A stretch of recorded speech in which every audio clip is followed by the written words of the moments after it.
आज बात करते हैं भारत की अर्थव्यवस्था की, जिसकी चमक पूरी दुनिया देख रही है। ये एक ऐसी कहानी है जो बड़े बड़े वादों और तेज रफ्तार तरक्की की है। तो देखिए, मैनपावर ग्रुप का एक सर्वे आया है और उसके हिसाब से तो भारत में नौकरियों की बहार है। मतलब कंपनियां जमकर भर्तियां करने के मूड में हैं। और इसका मतलब जानते हैं क्या है? इसका मतलब ये है कि नौकरियां देने के मामले में भारत दुनिया में दूसरे नंबर पर है। जो दुनिया का एवरेज है ना, उससे कई ज्यादा, पूरे 28 पॉइंट ज्यादा। पर क्या ये चमकते हुए आंकड़े ही पूरी कहानी है? क्योंकि इन बड़े बड़े नंबरों के पीछे लाखों लोगों की एक और हकीकत भी छिपी है, और वो हकीकत कहीं ज्यादा मुश्किल और चुनौतियों से भरी है। तो चलिए अब उस दूसरी तस्वीर को देखते हैं, एक ऐसी तस्वीर जो इन गहरी सामाजिक सच्चाइयों से बनी है। देखिए, संविधान बनाने वाले डॉक्टर B.R. अम्बेडकर ने बहुत पहले ही एक बात कही थी कि जब समाज कुछ लोगों को कम आंकता है ना, तो उनके साथ अन्याय करना बहुत आसान हो जाता है। हाल ही में एक अकादमिक पेपर आया है जो इन चीज़ों को अदृश्य जंजीरें कहता है। मतलब ऐसी बेड़ियां जो दिखती नहीं हैं, लेकिन देश की तरक्की की रफ्तार को रोके हुए हैं। और हाँ, ये जंजीरें कोई रातों रात नहीं बन गई।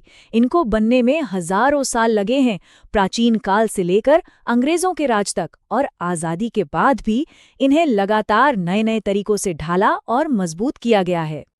तो यहाँ असली सवाल खड़ा होता है। एक तरफ तो वो ताकतें हैं जो अर्थव्यवस्था को आगे बढ़ा रही हैं, और दूसरी तरफ वो रुकावटें जो बहुत से लोगों को इस दौड़ में शामिल ही नहीं होने देती। ये दोनों चीजें एक साथ कैसे चल रही हैं? और जानते हैं अक्सर होता क्या है? इन सामाजिक दरारों को आज की राजनीति और भी गहरा कर देती है। चलिए देखते हैं कि ये होता कैसे है। इसके बिल्कुल सेंटर में है हिंदुत्व, यानी हिंदू राष्ट्रवाद की विचारधारा, जो आज एक बड़ी राजनीतिक ताकत बन चुकी है।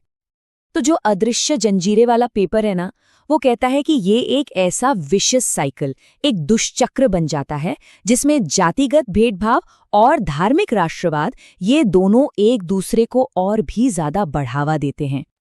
और ये गठजोड़ हमें अपने आसपास हर जगह दिखता है, चाहे वो चुनावों में धर्म के नाम पर वोट मांगना हो या फिर राजनीतिक फैसलों पर धार्मिक पहचान का असर। अब जाहिर सी बात है, इस पूरे राजनीतिक माहौल का सीधा असर हमारे जस्टिस सिस्टम पर और जो हमारी आम बातचीत है उसकी क्वालिटी पर भी पड़ता है। अगर हम सरकारी आंकड़ों को ही देखें तो एक बहुत ही भयावह तस्वीर सामने आती है। सोचिए, सिर्फ एक साल में हाशिए पर रहने वाले समुदायों के खिलाफ 57,000 से ज्यादा अपराध, और ये सिर्फ वो हैं जो दर्ज हुए। और इससे भी ज्यादा चिंता की बात पता है क्या है? वो ये है कि इनमें से ज्यादातर मामलों में दोषियों को सजा ही नहीं मिल पाती। ये हमारे सिस्टम की एक बहुत बड़ी नाकामी की तरफ इशारा करता है। देखिए, जब अपराधियों को सजा का डर ही खत्म हो जाए तो इसी को कहते हैं सिस्टेमिक इम्प्यूनिटी या प्रणालीगत दंडमुक्ति। और ये चीज कानून के राज की जो बुनियाद है ना, उसी को खोखला कर देती है। और इसी के साथ साथ हमारी जो पब्लिक डिबेट है, जो सार्वजनिक बहस है, उसका लेवल भी गिरता जा रहा है। नतीजा, इन मुश्किल मुद्दों पर समझदारी से बात करना लगभग नामुमकिन सा हो गया है। तो ये सारी बातें हमें आज के भारत के दिल में बसे एक बहुत गहरे विरोधाभास, एक कॉन्ट्रडिक्शन पर लाकर खड़ा कर देती हैं। एक तरफ कहानी है दुनिया की सबसे तेजी से बढ़ती अर्थव्यवस्था की, एक चमकता हुआ भारत, और दूसरी तरफ कहानी है भेदभाव की, बंटवारे की और नाइंसाफी की। और मजे की बात यह है कि ये कोई नई बात नहीं है। यही तो वो विरोधाभास है जिसके बारे में डॉक्टर B.R. अम्बेडकर ने आज से 75 साल पहले ही हमें चेताया था।